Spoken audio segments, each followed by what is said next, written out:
ನಿನ್ನೆ ಮಳೆಗೆ ನನಗೆ ಏನಾಯ್ತು ಗೊತ್ತಾ, ಲೇಪತ್ತರ್ ಆಫ್ 6 ಪ್ಯಾಕ್ ಸೀರೀಸ್. ನಮಗ್ ಬೆಳಗ್ಗೆ ಜಿಮ್ನಾಸ್ಟಿಕ್ ಕೈಗೆ ಬರಲ್ಲ ಅಂತ ಗೊತ್ತು, ಬಟ್ ಸ್ಟಿಲ್ ಗಾಡಿ ಆದ್ಮೇಲೆ ಟ್ರೈ ಮಾಡೋಣ ಅನ್ಸ್ತು. 2-3 ಬ್ಯಾಕ್ ಟು ಬ್ಯಾಕ್ ಫ್ಲಾಪ್ ಮೇಲ್ ಫ್ಲಾಪ್, ಬಟ್ ಸ್ಟಿಲ್ ಗಾಡಿ ಸ್ಟಾರ್ಟ್ ಆಗೋ ತನಕ ನಾವು ಬಿಡ್ಲಿಲ್ಲ. ಮಾಡೇ ಶವರ್ ಹೋದ್ವಿ. ಇಷ್ಟು ದಿನ ಪ್ಯಾಂಟ್ ಲೂಸ್ ಆಗ್ತಾ ಇತ್ತು, ಪರವಾಗಿಲ್ಲ, ಓಕೆ, ಅಡ್ಜಸ್ಟ್ಮೆಂಟ್ ಇಸ್ ಅಚೀವ್ಮೆಂಟ್ ಅಂತ ಮುಂದಕ್ಕೆ ಹೋಗ್ತಾ ಇದ್ವಿ. ಬಟ್ ಈಗ ನೋಡ್ರಿ, ಇದೂನು ಲೂಸ್ ಆದ್ರೆ ಹೆಂಗುರು, ಇದಕ್ಕೂ ಬೆಲ್ಟ್ ಹಾಕ್ಸ್ಬೇಕು ಅಷ್ಟೇ. ನಾಕಿ ಸ್ವೆಟ್ ಶರ್ಟ್ ಪ್ರೈಸ್ ಎಷ್ಟು ಗೊತ್ತಾ, ಕೇವಲ 99 rupees. ಲಿಂಕ್ ಅಂತೂ ಕೇಳಕ್ ಹೋಗ್ಬೇಡ್ರಿ, ನನ್ನ ಹತ್ರ ಇಲ್ಲ. I am very sorry. 2-3 ವರ್ಷದ ಮುಂಚೆ ತಗೊಂಡಿದ್ದು, ಅದು ಯಾವ್ದೋ ಮಲ್ಲೇಶ್ವರಂ ಅಂಗಡಿಲಿ, ಅದು ಗ್ಯಾಪ್ನ ಇಲ್ಲ. ಅಲ್ಲಿ ಯಾರೋ ಒಬ್ಬ ಇವಾಗ ನಗ್ತಿರ್ತಾನೆ, ಅಲ್ಲ ಯಾಕಂದ್ರಲ್ಲಿ ಅವನಿಗೆ ಇವತ್ತಿಂದೇ ಗ್ಯಾಪ್ನ ಇರಲ್ಲ.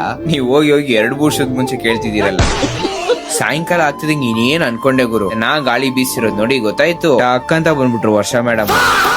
7 ಗಂಟೆ ತನಕ ಇಲ್ಲೇ ಕಚ್ಕೊಂಡ್ಬಿಟ್ಟಿದೆ ನಾನಂತೂ. ಸರಿ ಅಂತ ಹಿಂಗೆ ಮಳೆಲ್ಲ ಹೊರಟೆ, ಪಕ್ಕದ ಒಂದು ಡುಗು ಅಂತ ಬುಲೆಟ್ ಗಾಡಿ ನೋಡಿದ್ರೆ ಯಾವ್ದೋ ಒಂದು ಅಕ್ಕ. ನಿಮಗೆಲ್ಲ ಇದು ನೋಡಿದ್ರೆ ಯಾರು ಗ್ಯಾಪ್ ನ ಬರ್ತಾರೋ ಬಿಡ್ತಾರೋ. ನನಗ್ ಬುಲೆಟ್ ನೋಡಿದ್ರೆ ನಮ್ ರೀಸೆಂಟ್ ಬರ್ಡೇ ಬಾಯ್ ಗ್ಯಾಪ್ ನ ಬರೋದು. ಸಡನ್ ಕಾರೊಬ್ಬ ನೀರ್ ಹರ್ಸ ಗುರು. ಹೆಲ್ಮೆಟ್ ಹೈಟ್ ಇಂದ ಮಿನಿಮಮ್ 3 ಬಕೆಟ್ ನೀರು. ಹೆಲ್ಮೆಟ್ ವೈಸರ್ ಹಾಕಿದ್ದೆ ಬಚಾವ್. ಇಲ್ಲಾಂದ್ರೆ ಅಣ್ಣ ಫ್ರೀಯಾಗಿ ವಂಡರ್ಲಾ ತೋರ್ಸಿರೋನು. ಮನೆಗ್ ಬಂದ್ ಜಿಮ್ಮಿಗೆ ಹೋಗೋಣ ಅಂದ್ರೆ ತಿರ್ಗಾ ಈ ವರ್ಷ ಮೇಡಮ್ ಬರೋದ. ಯಾರನ್ನ ಬರ್ಲಿ ಅಂತ ಮೊಟ್ಟೆ ಬಾಳೆಹಣ್ಣು ತಿನ್ಕೊಂಡು ಸೀದಾ ಜಿಮ್ಮಿಗೆ ಬಂದ. ಇಲ್ಲಿ ನೋಡಿದ್ರೆ ಸಿಂಗಲ್ ಫ್ಯೂಸ್. ಅಟ್ಲೀಸ್ಟ್ ವಾಶ್ರೂಮ್ ಆದ್ರೂ ಕರೆಂಟ್ ಇದೆಯಲ್ಲ, ಅದಕ್ಕೆ ಬೇಗ ವರ್ಕೌಟ್ ಮುಗಿಸ್ಕೊಂಡ್ ಬಂದು ಹೋಸಿಂಗ್ ವಿಡಿಯೋ ಮಾಡೋಣ ಅಂತ ಬಂದೆ.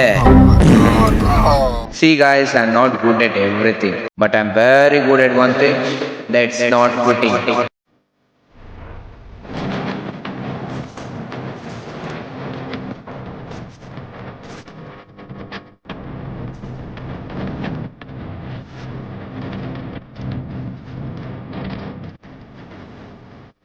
ಹೆಂಗೆ ನಾವು ಸಿಗೋಣ ನಾಳೆ.